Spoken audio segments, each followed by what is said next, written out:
Hey everybody, this is Father Shane, and we're going to talk about the spiritual life.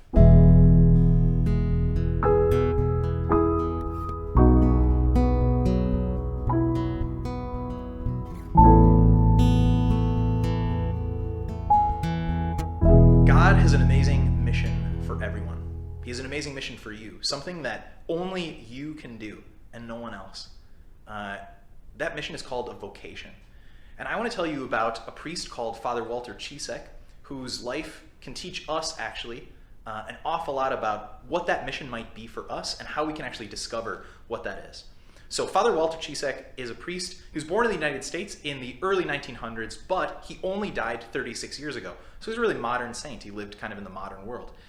And Father Walter was the son of Polish immigrants, Polish parents, went to the United States. And he was not a guy ever that someone thought was going to be a priest. In fact, Walter was a bit of a punk. Now I know what you're thinking, a name like Walter. Of course he was a punk. My gosh, you don't get any more street of a name than Walter, right? But he was, and he actually, I suppose one of the things was he missed an awful lot of school. He was absent more than he was actually there. Walter also was the leader of a gang. He was kind of a rough and tumble young fella.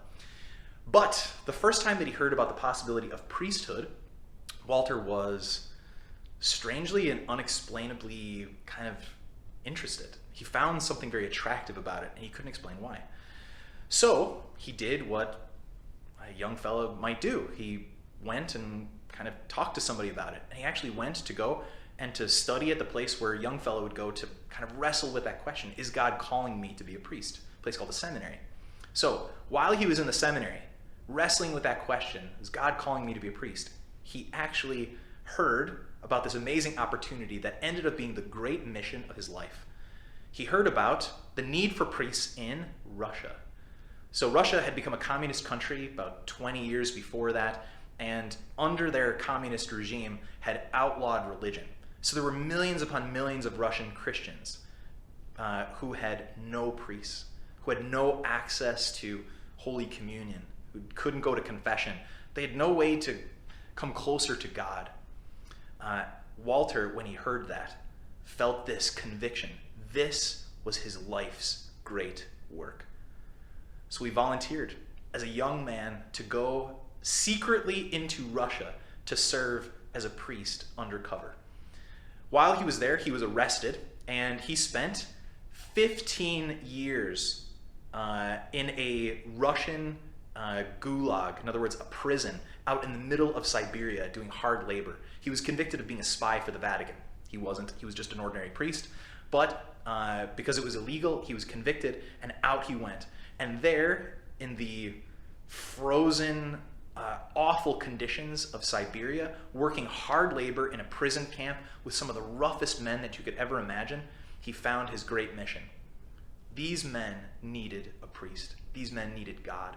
And so he spent those 15 years working secretly as a priest, celebrating the Mass with the materials that they were able to get, with the bread and the wine, hearing their confessions, encouraging them, helping them to leave behind the things that they needed to leave behind and get closer to heaven.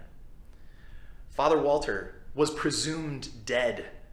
24 years had passed, and his family and everybody else, all of his friends, thought he had died. They actually held his funeral mass back in the United States. After 24 years, though, word finally reached back that Father Walter, was alive.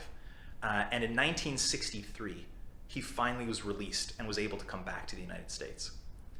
What does Father Walter's life teach us about that mission God has for you and for me, and how we can discover that? Well, three things. The first is that God doesn't just call holy people or perfect people. He calls everyone. Remember, Walter was a thug. Walter was a punk, right? And yet God called him to be a priest. Now, you might not be called to be a priest. Maybe you're called to be, most of you are called to be, a husband or a wife, a mom and a dad. An amazing vocation. Hard to imagine something more significant than that. But some of you, God might be calling to be a priest if you're a young fella. Or if you're a young woman, maybe God is calling you to be a religious sister. Doesn't matter. God does not call just holy people.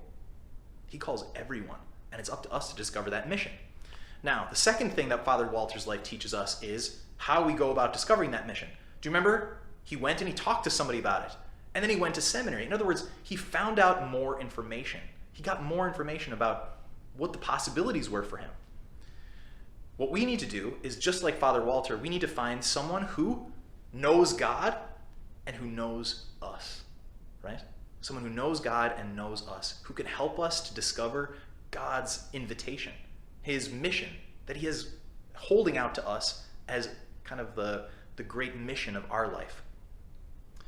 The third and the last thing that Father Walter's life teaches us is that our vocation, our mission in life, is better than anything we could imagine ourselves. Father Walter never imagined that he would be called to this heroic vocation, to go into the depths and to the most hopeless place on the planet and to be a priest there for those people. It was so much better than he could ever imagine. The same is true for you and for your vocation. Maybe you have plans. Maybe you have ideas. What should I do with my life? Whatever God's plan is, I guarantee you, blows those plans out of the water. God has a mission for your life, a great task that only you can do, and it's up to us to discover what that is. Remember, God is calling you to be a saint. To be a saint is the only way that we are going to be happy. To be a saint means to get close to God, to be close to God, and to live excellently. With God's help, you can do it. God bless you all.